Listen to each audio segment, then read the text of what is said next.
बीड़ा उठाया। हम बहुत तेजी से आगे बढ़ना चाहते हैं। मैं चाहता हूं देशवासियों, देश के लिए कर रहा हूं, मैं मेरे लिए नहीं कर रहा हूं, किसी का बुरा करने के लिए नहीं कर रहा हूं। मेरे राजनीतिक दल, मेरे प्रतिस्पर्धी साथी भी देश की इस उज्जवल भविष्य के लिए आगे आए, हमारा साथ दें। स्ट्रक्चरल रिफॉर्म्स की बात हो, रेगुलेटरी रिफॉर्म्स की बात हो, पॉलिसी रिफॉर्म की चर्चा हो, प्रोसेस रिफॉर्म की चर्चा हो, प्रोसीड्यूरल रिफॉर्म्स करने की जरूरत हो, हर प्रकार के रिफॉर्म्स ये आज हमने मकसद बना करके चले हैं। और मेरे प्यारे देशवासियों, नेक्स्ट जनरेशन रिफॉर्म्स के लिए हमें एक टास्क फोर्स गठित करने का निर्णय किया है। ये टास्क फोर्स समय सीमा में इस काम को पूरा करे, वर्तमान नियम, कानून, नीतियां, रीतियां 21वीं सदी के अनुकूल, वैश्विक वातावरण में अनुकूल और भारत को 2047 में विकसित राष्ट्र बनाने के संदर्भ में नए सिरे से तैयार हो और उसका समय सीमा में अपना कार्य पूरा करने के लिए इस टास्क फोर्स की रचना की है। साथियों, ये रिफॉर्म के कारण जो नए लोग अपना भविष्य बनाने चाहते हैं उनको तो हिम्मत मिलेगी। हमारे स्टार्टअप्स हो, हमारे लघु उद्योग हो, हमारे गृह उद्योग हो, उन उद्यमियों को उनकी कंप्लायंस कॉस्ट बहुत कम हो जाएगी और उसके कारण उनको एक नई ताकत मिलेगी। जो एक्सपोर्ट की दुनिया में उनको लॉजिस्टिक सपोर्ट के कारण, व्यवस्थाओं में बदलाव के कारण उनको एक बहुत बड़ी ताकत मिलेगी। साथियों, ऐसे ऐसे कानून हैं हमारे देश में, रोजमर्रा की चीजें बहुत सस्ती हो जाएगी और उससे इकोनॉमी को भी एक नया बल मिलने वाला है। मेरे प्यारे देशवासियों, आज देश तीसरी बड़ी इकोनॉमी बनने के लिए समय है, तेज गति से आगे बढ़ रहा है। हम दरवाजे खटखटा रहे हैं और बहुत तेजी से हम उसको अचीव भी कर लेंगे। और कोई तो दिन होगा मैं आपके बीच आकर के लाल किले की प्राचीर से ये खबर भी सुनाऊंगा।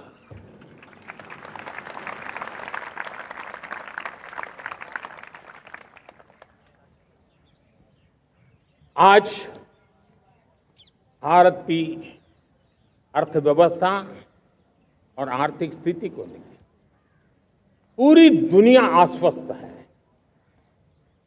इतनी अस्थिरता के बीच आशा की किरण बना हुआ है भारत का फाइनेंशियल डिसिप्लिन, भारत की फाइनेंस की ऊर्जा। संकट के घेरे में जब अर्थव्यवस्था पड़ी हुई है तब भारत ही उसे बाहर निकलेगा, ये भरोसा दुनिया में पनपा है। आज इन्फ्लेशन कंट्रोल में है,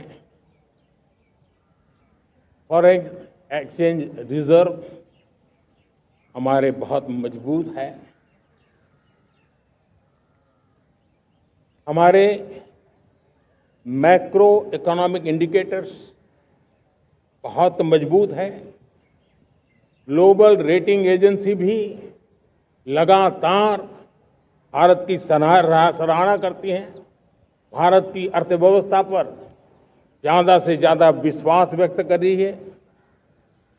ये बढ़ती हुई अर्थव्यवस्था का लाभ मेरे देश के गरीबों को मिले, मेरे देश के किसानों को मिले, मेरे देश की नारी शक्ति को मिले, मेरे देश के मध्यम वर्ग को मिले, मेरे देश की विकास धारा को ताकत देने वाला बने। उस दिशा में हम नए नए प्रयास करें।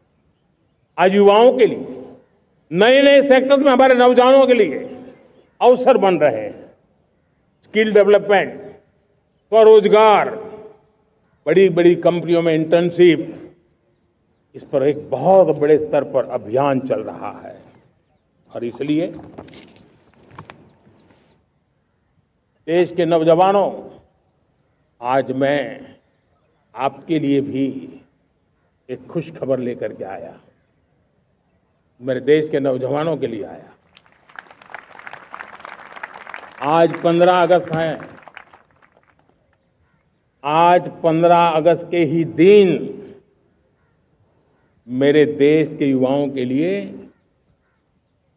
1 लाख करोड़ रुपए की योजना हम चालू कर रहे हैं, लागू कर रहे हैं। आज से प्रधानमंत्री विकसित भारत रोजगार योजना आज ही 15 अगस्त को लागू हो रही है। ये आपके लिए बहुत खुशखबरी है। इस योजना के तहत निजी क्षेत्र में पहली नौकरी पाने वाले नौजवान को, बेटे बेटी को 15,000 रुपया सरकार की तरफ से दिए जाएंगे। कंपनियों को भी नए रोजगार देने के अवसर जो भी ज्यादा जुटाएगा, उनको भी प्रोत्साहन राशि दी जाएगी। प्रधानमंत्री विकसित भारत रोजगार योजना करीब करीब 3.5 करोड़ नौजवानों को रोजगार के नए अवसर बनाएगी। मैं सभी नौजवानों को इसके लिए बहुत बहुत बधाई देता हूं। मेरे प्यारे देशवासियों, आज भारत में नारी शक्ति का लोहा हर कोई मानने लगा। बढ़ती इकोनॉमी की लाभार्थी हमारी नारी है, लेकिन बढ़ती इकोनॉमी को गति देने में भी हमारी नारी का बहुत बड़ा योगदान भी, हमारी मातृशक्ति का योगदान है, हमारी स्त्री शक्ति का योगदान है। स्टार्टअप से लेकर स्पेस सेक्टर तक हमारी बेटियां छाई हुई है, खेल के मैदान में छाई हुई है, फौज में चमक रही है। आज गर्व के साथ नारी कंधे से कंधा मिलाकर के देश की विकास यात्रा में भागीदार हो रही। देश गर्व से भर गया जब एनडीए की विमेन कैडेट्स उनका पहला पास आउट हुआ था। पूरा देश गर्व से भर गया था। सारे टीवी चैनल उसी के पीछे लगे हुए थे। कितने बड़े गौरव की पल थी। Self help group, 10 crore self help group की बहनें क्या कमाल कर रही है। नमो ड्रोन दीदी नारी शक्ति की एक नई पहचान बनी। गांव में मुझे एक बहन मिली, वो कहती मुझे अब तो गांव वाले पायलट कह करके बुलाते हैं। बड़े गर्व से कह रही, ज्यादा पढ़ी लिखी नहीं थी, लेकिन उसका रतबा पैदा हुआ है। साथियों, हमने 3 करोड़ महिलाओं को लखपति दीदी बनाने का संकल्प लिया था। 3 करोड़। और मुझे आज संतोष है कि हम तेज गति से काम कर रहे हैं। समय से पहले 3 करोड़ का लक्ष्य पार कर लेंगे। और आज मैं खुशी से देश को बताना चाहता हूं कि मेरे नारी शक्ति का सामर्थ्य देखिए। देखते ही देखते 2 करोड़ महिलाएं लखपति दीदी बन चुकी है। आज कुछ लखपति दीदी, मेरा विश्वास है दोस्तों, भारत की विकास यात्रा में उनकी भागीदारी बढ़ने वाली। मेरे प्यारे देशवासियों, मेरे देश के किसानों का भारत की अर्थव्यवस्था में बहुत बड़ा योगदान है। भारत के किसानों की मेहनत रंग ला रही है। पिछले साल अनाज के उत्पादन में मेरे देश के किसानों ने कि पुराने सारे विक्रम तोड़ दिए। ये सामर्थ्य है मेरे देश का। उतनी ही जमीन, लेकिन व्यवस्थाएं बदली, पानी पहुंचने लगा, अच्छे सीड्स मिलने लगे, किसानों को अच्छी सुविधाएं मिलने लगी, तो वो अपना सामर्थ्य देश के लिए बढ़ा रहा है। आज भारत दूध, दाल, जूट जैसे उत्पादन में नंबर 1 है दुनिया में।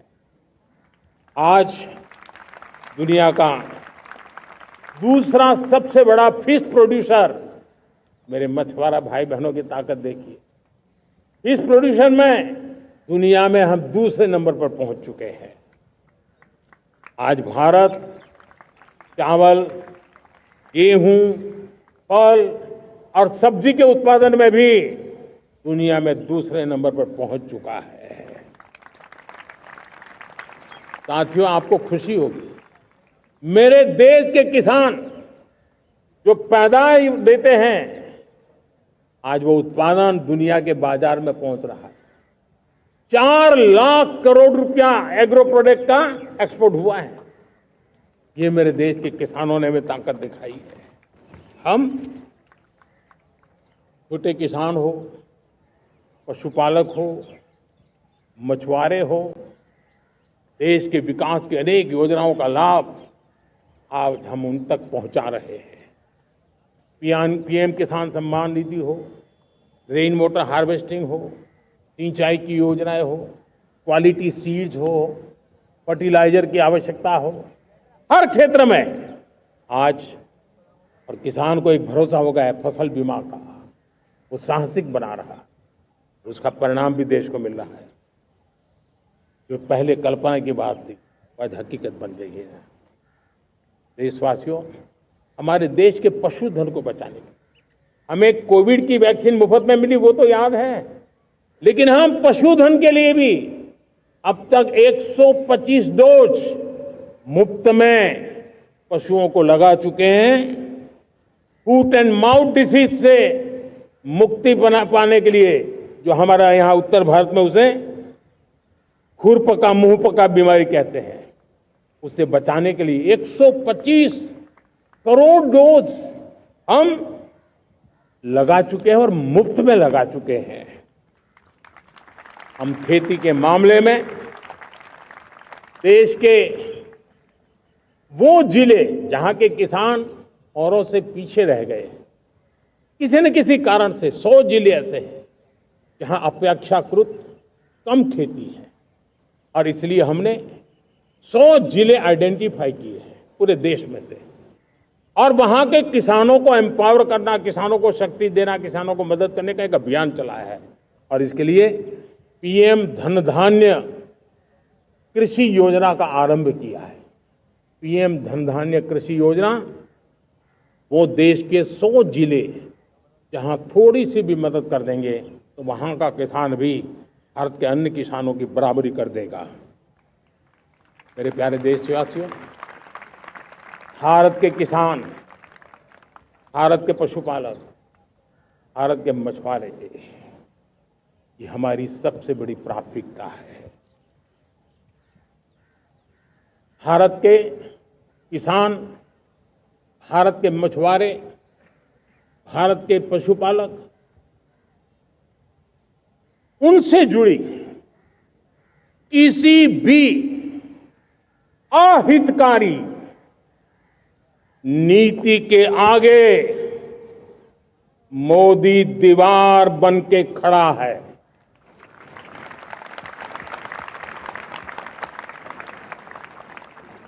भारत अपने किसानों, अपने पशुपालकों, अपने मछुआरों के संबंध में कभी भी कोई समझौता नहीं स्वीकार करेगा।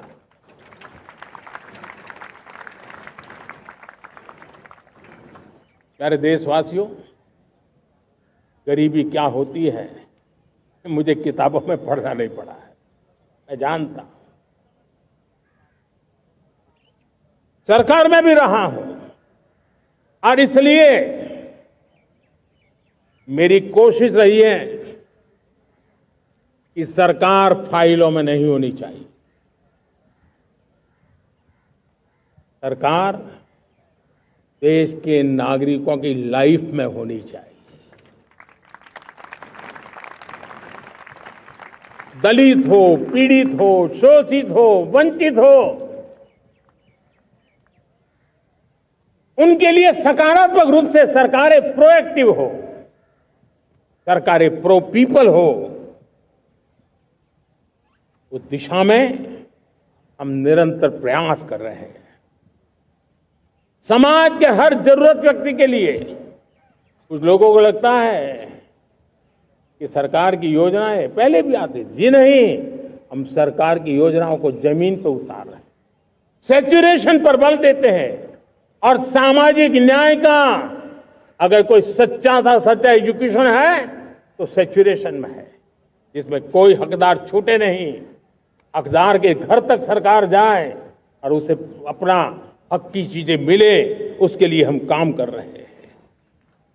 जनधन अकाउंट जब खोले गए ना, वो सिर्फ बैंक का अकाउंट था ऐसा नहीं है, उसे एक स्वाभिमान मिला था कि बैंक के दरवाजे मेरे लिए भी खुलते हैं, मैं भी बैंक के दरवाजे में जाकर के टेबल पे हाथ रख करके बात कर सकता हूं। ये विश्वास हमने जगाया है।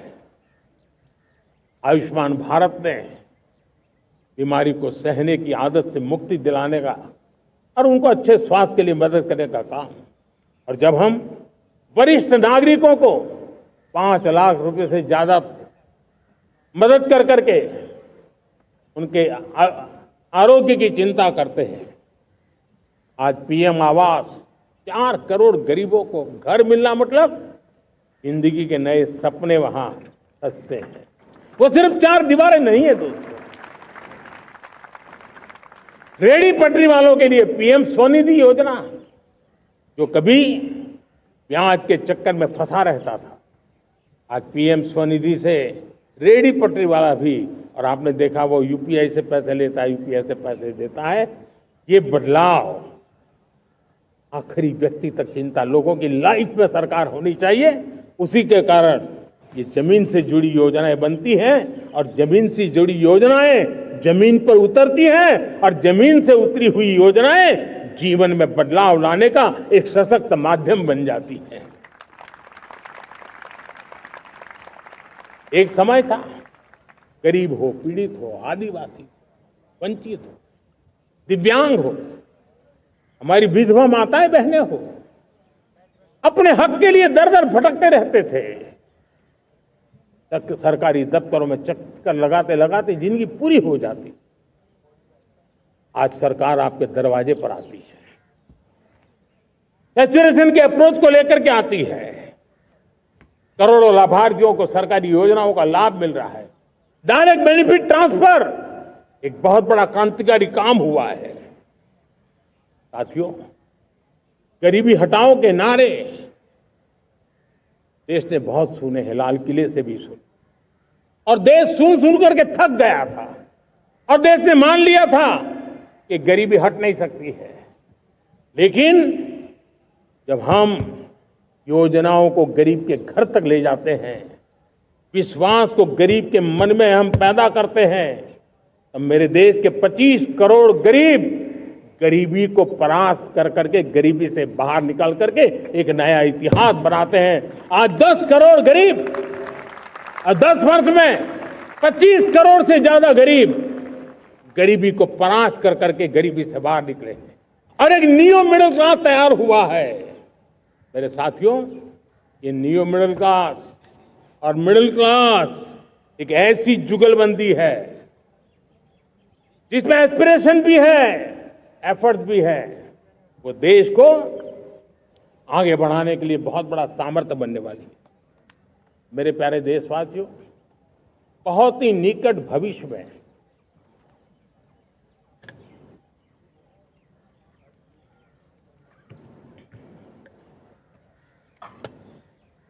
मेरे प्यारे देशवासियों, बहुत ही निकट भविष्य में महान समाज सुधारक महात्मा ज्योतिबा फुले जी की 200वीं जयंती आ रही है। हम उस जयंती के समारोह शुरू करने जा रहे हैं, और महात्मा ज्योतिबा फुले के सिद्धांत, उन्होंने जो मंत्र दिए, उसमें हमारे लिए प्रेरणा है।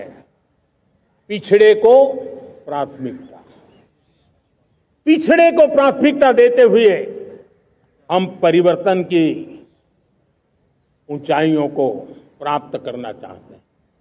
हम इसके लिए परिश्रम की पराकाष्ठा करना चाहते हैं। हम पारदर्शी नीतियों के द्वारा पिछड़ों को प्राथमिकता, ये हम धरती पर उतारना चाहते हैं, हर पिछड़े के जीवन में उतारना चाहते हैं। साथियों, रेहड़ी पटरी वालों के लिए स्वनिधि योजना हो, या हमारे हुनर वाले हाथ से काम करने वाले विश्वकर्मा योजना की बात हो, आदिवासी में भी जो पिछड़े रह गए हैं उनके लिए पीएम जनधन की योजना की बात हो, हमारे पूर्वी भारत को विकास में पूरे देश के अंदर बराबरी में लाना और उनको नेतृत्व देने की दिशा में काम हो। हम सिर्फ समाज पिछड़े हो उनकी चिंता तक अटकने वाले नहीं है। जो क्षेत्र पिछड़े हैं उनको भी हम प्राथमिकता देना चाहते हैं। जो जिले पिछड़े रहे हैं हम उनको प्राथमिकता देना चाहते हैं। जो ब्लॉक पिछड़े रहे हैं उनको प्राथमिकता देना चाहते हैं। हमने 100 एस्पिरेशनल डिस्ट्रिक्ट, 500 एस्पिरेशनल ब्लॉक, उसी मिशन में काम किया है। हमने पूर्वी भारत के विकास के लिए हजारों करोड़ रुपए के इंफ्रास्ट्रक्चर के प्रोजेक्ट को बल दिया है। हमने पूर्वी भारत के जीवन को बदल करके देश की विकास यात्रा में भागीदार बनने का, मेरे प्यारे देशवासियों, जीवन हर क्षेत्र में विकास होना चाहिए। विकास के लिए खेल का भी महत्व होता है। और मुझे खुशी है कि एक जमाना था जहाँ बच्चे खेल में अगर समय लगाते तो माँ बाप ज्यादा पसंद नहीं करते थे। आज एकदम से उलट गया है। अगर बच्चे खेलकूद में आगे आते हैं, रुचि लेते हैं, तो माँ बाप गर्व से भर जाते हैं। मैं इसे एक शुभ संकेत मानता हूं। मेरे देश के परिवार के अंदर खेल को प्रोत्साहन का वातावरण मैं देखता हूं, मेरा मन गर्व से भर जाता है। मैं इसे देश के भविष्य के लिए बहुत शुभ संकेत मानता हूं। और साथियों, इस खेल को बढ़ावा देने के लिए हमने नेशनल स्पोर्ट्स पॉलिसी कई दशकों के बाद हम देश में खेलो भारत नीति को लेकर के आए हैं, ताकि एक खेल जगत का सर्वांगीण विकास का प्रयास हो। स्कूल से लेकर के ओलंपिक तक हम एक पूरा इकोसिस्टम डेवलप करना चाहते हैं। चाहे कोचिंग की व्यवस्था हो, फिटनेस की बात हो, खेल के मैदान हो, खेल की व्यवस्थाएं हो, खेल के लिए आवश्यक साधन हो, लघु उद्योगों को भी खेल के साधन बनाने में मदद करने की बात हो। यानी एक प्रकार से पूरा इकोसिस्टम हम दूर दराज के बच्चों तक पहुंचाना चाहते हैं। लेकिन साथियों, जब मैं फिटनेस की बात करता हूं, जब मैं खेलकूद की बात करता हूं, तब मैं एक चिंता भी आपके सामने रखना चाहता हूं। हमारे देश के हर परिवार को चिंता करनी चाहिए। मोटापा हमारे देश के लिए बहुत बड़ा संकट बनता जा रहा है। आने वाले वर्षों में लोग, जो पंडित लोग हैं वो कहते हैं, जो जानकार लोग कहते हैं, हर तीसरे व्यक्ति में एक व्यक्ति मोटापे का शिकार होगा। हमें मोटापे से बचना है, ओबेसिटी से बचना है। और इसलिए मैंने बाकी सब करना पड़ेगा, लेकिन एक छोटा सा सुझाव दिया था कि परिवार तय करे कि जब खाने का तेल घर में आएगा 10% कम ही आएगा और 10% कम ही उपयोग करेंगे, और हम ओबेसिटी के खिलाफ लड़ाई को जीतने की दिशा में हम अपना योगदान देंगे।